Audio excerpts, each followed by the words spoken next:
안녕하세요. 오늘은 추가로 이 책에 수록된 헤르만 헤세의 룰루라는 작품을 나눠보도록 하겠습니다. 이 작품은 단편 소설이지만 제가 개인적으로 봤을 때는 수작이다, 뛰어난 작품이다 말씀드리고 싶고요. 헤르만 헤세가 추구한 순수한 사랑관이 담긴 그런 작품이 되겠습니다. 또한 이 작품은 자전적 소설이기도 합니다. 수레바퀴 아래서 이제 그 작품을 제가 나눌 때 헤르만 헤세에 대해서 대략 나눈 것이 있는데요.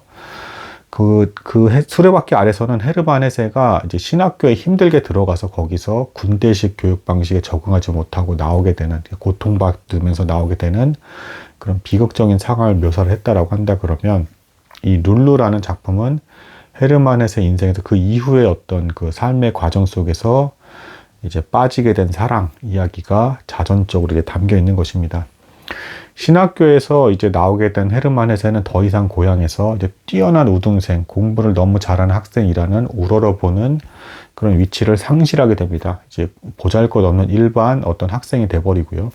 그 상황에서 시계수리공 혹은 서점의 점원 일을 하게 되는데, 이때 일을 마치고 호프집에 가게 됐을 때 만난 여점원이 있습니다. 그 여자 점원과 이때 사랑에 빠지게 돼요. 그 일을 바탕으로 이제 이 룰루라는 작품을 쓰게 됐습니다. 또한 이제 헤르만 헤세 작품의 특징 중에 하나인데, 이 사람이 전설이라든가 환상적인 동화 이야기를 통해서 그걸 바탕으로 현실 세계와 연결을 시키고 이 사이를 넘나드는 형태의 어떤 소설을 쓰고 싶은 흔적이 많습니다. 이제 그 다른 작품들을 보면.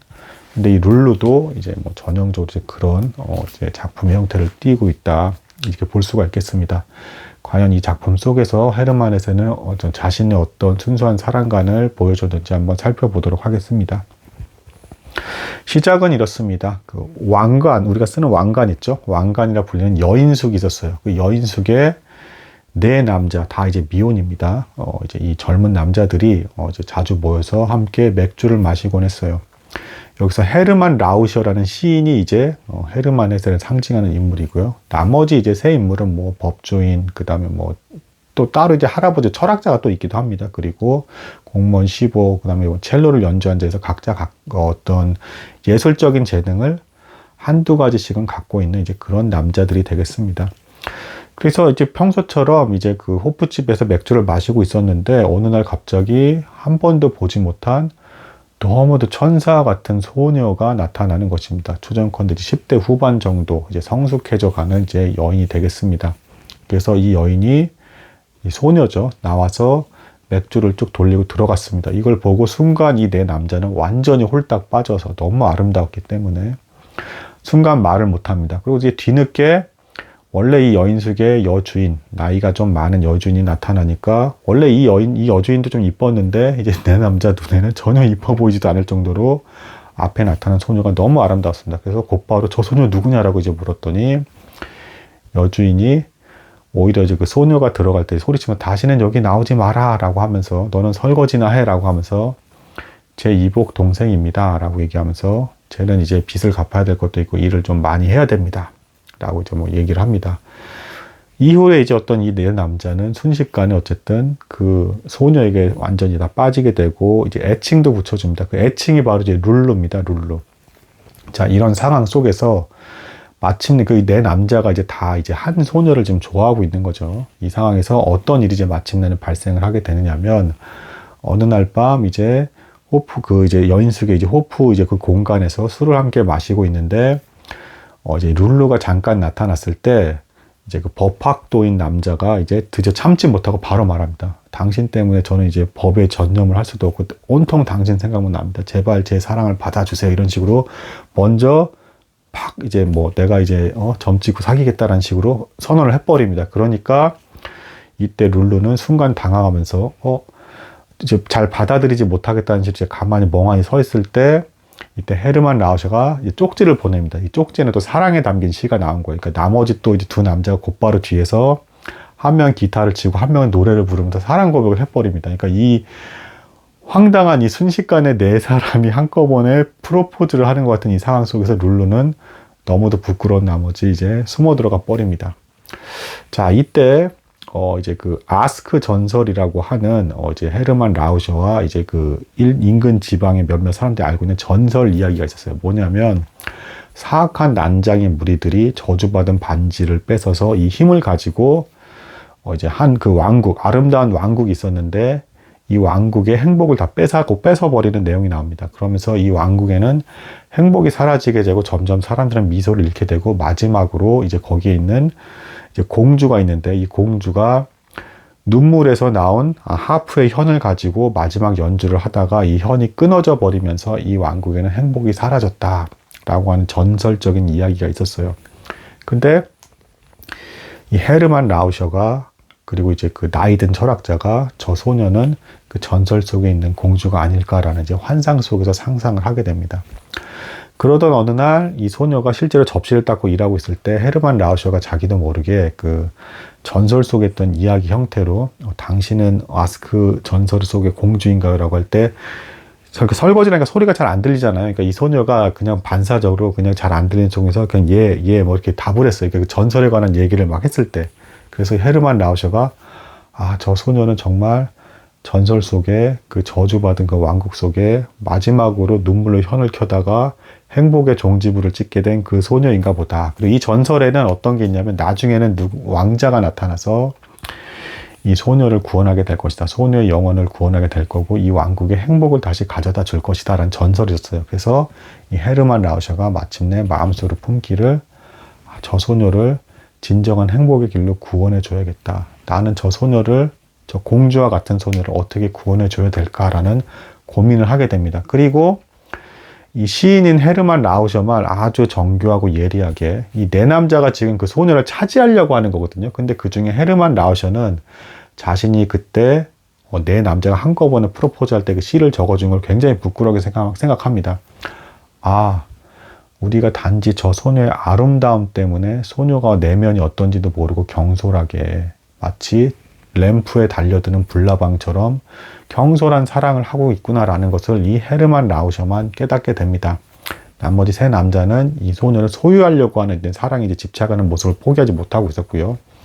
헤르만 라우셔만 이제 저 소녀는 그 전설 속의 이야기의 그 공주와 같은 소녀인데 진정으로 구원을 하게 하려면 어떻게 해야 될까라는 걸 고민합니다. 실제로 여주인이 이 소녀를 굉장히 일을 부리면서 학대하고 이제 그런 상황이었어요. 그리고 이제 알고 봤더니 이 소녀는 한 번이 내 남자가 같이 산책을 하게 되는데 이때 빨리 시간에 들어가야 되니까 이 남자가 어쨌든 내 남자가 뭡니까? 손님이잖아요. 그러니까 저희가 어떻게든 좋게 말해둘 테니까 더 여기서 놀다 가요라고 할 때 이 소녀는 제발 저를 이렇게 난처하게 하지 마세요. 제 인생은 제가 알아서 개척하고 살아야 하는 것입니다. 라고 하면서 또 아주 당당하게 말하면서 떠나는 모습이 나와요. 그러면서 이제 헤르만 라우셔가 이 소녀는 이미 많은 이제 고난 속의 삶 속에서 굉장히 성숙한 인품을 가졌구나라는 것도 이제 확인을 하게 됩니다. 결국에는 고민 끝에 헤르만 라우셔가 이 소녀에게 잠깐 동안의 구원을 베풀기 위해서 한 행동은 뭐냐? 어느 날 이제 오후에 찾아와서 이제 얘기를 합니다. 저는 내일 떠날 것입니다. 라고 하면서 그래서 이 떠나기 위해서 환송 파티, 보내는 파티를 오늘 저녁에 이곳에서 할 겁니다. 이것을 준비해 주세요. 라고 이제 부탁을 합니다. 그러니까 이 말을 들은 나머지 세 친구는 경쟁자 한 명이 사라진다는 것에 대해 기뻐하게 되고요. 그리고 이 룰루라는 이 소녀는 이 헤르만 라우셔의 말을 듣고 이 남자가 나에게 대해서 사랑을 고백한 것에 있어 순수한 마음으로 사랑을 고백한 것이구나. 나를 소유하려고 하는 사랑이 아니라 자신이 떠나야 될 때 떠나야 하면서도 무언가 나에게 친절을 베풀려고 하는 이런 남자구나라는 것을 어렴풋이 룰루가 알게 됩니다. 그 말을 듣고 알겠습니다. 오늘 밤에 환송 파티를 준비하도록 하겠습니다. 라고 하고 룰루가 준비를 했는데 이때 이 네 남자에게 이제 헤르만 헤르셔가 이제 여러 가지 얘기를 했고 또 철학자들과도 함께 이제 얘기를 하면서 이 소녀가 잠시나마 공주가 된 듯한 환상에 이제 빠지게끔 하려고 하는 그 선물을 준비하려고 합니다. 너무 힘들게 살아가고 있는 불쌍한 소녀에게 이러한 사랑을 이제 베풀려고 한 것이었죠. 소유하지 않고 진정으로 당신은 내면이 아름다운 공주입니다라는 것을 헤르만 라우셔는 확인시켜 주었던 것입니다. 그래서 이 소녀가 다시 웃게 됐을 때 그 저주받은 왕국, 아스크 왕국은 다시금 행복의 나라로 회복되게 될 거야 라고 헤르만 라우셔는 생각을 하게 됩니다. 결국에는 그날 밤에 이제 그 헤르만 라우셔는 다시금 이제 시를 낭독하게 되고 이 남은 세 사람의 남자들은 이제 예술 감각 각자 이제 다 발휘해서 커튼 속에 아름다운 그림을 뒤에 등불에 비추기 위해서 형상화시켜서 궁전 같은 모습을 이제 표현하게 되고, 이 헤르만 라우셔는 마치는 무릎을 꿇으면서 얘기합니다. 제가 이 순간 당신의 기사, 당신을 구원하는 왕자가 되어도 좋겠습니까? 라고 하니까 룰루는 순간 당황을 했다가 이제 가시는 이 헤르만 라우셔에게 그러한 영광을 허락하겠습니다 라고 하면서 받아들이게 되고, 나머지 있던 이 주변의 남자들이 꽃을 뿌려주고 또 왕관을 만들어주면서 헤르만 라우셔에 건네고, 헤르만 라우셔는 이 장미로 만들어진 왕관을 그 소녀의 머리에 이렇게 씌워줍니다. 그리고 노래를 불러주고 사랑 고백을 하는 듯한 아름다운 노래들을 이제 흘려주면서 이 안에서 어떤 이 소녀의 불쌍함에 대한 어떤 애절한 사랑을 이제 표현하는 어떤 분위기가 마련이 되게 되고, 이 소녀는 그 안에서 잠깐이나마 한밤중에 자신이 정말 공주가 된 듯한 착각을 누리게 됩니다. 이렇게 헤르만 라우셔는 이러한 사랑을 베풀게 되고, 그 다음날 정말로 떠나면서 자신이 순수한 사랑을 그녀에게 줬음을, 그리고 이 순수한 사랑의 추억이 그 소녀에게 영원히 남게 될 것이라는 것을 기억하며 감사하는 마음으로 떠나게 됩니다. 이후에는 이제 이 소녀가 이 세 남자 중에 어느 남자에게 결혼을 했는지, 아니면 나중에 헤르만 라우셔가 돌아왔을 때 재회해서 결혼지에 대한 그런 이야기는 사실 나오지 않습니다.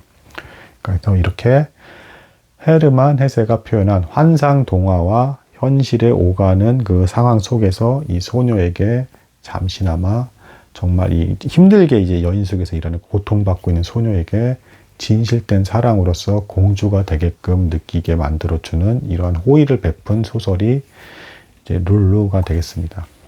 오늘날에는 거의 볼 수 없는 그런 순수한 사랑이지만, 사랑을 한다면 소유에 집착한다기보다는 이제 그 소녀에 대해서, 그 사랑의 대상에 대해서 진정으로 기뻐하고 저 사람의 영혼이 구원을 받고 더 아름답고 기쁨을 누릴 수 있는 방법은 무엇인가에 대해서 고민하면서 사랑을 하는 것이 옳은 것이 아닌가라는 것을 보여주는 헤르만 헤세의 사랑관을 담은 소설이 바로 룰루가 되겠습니다.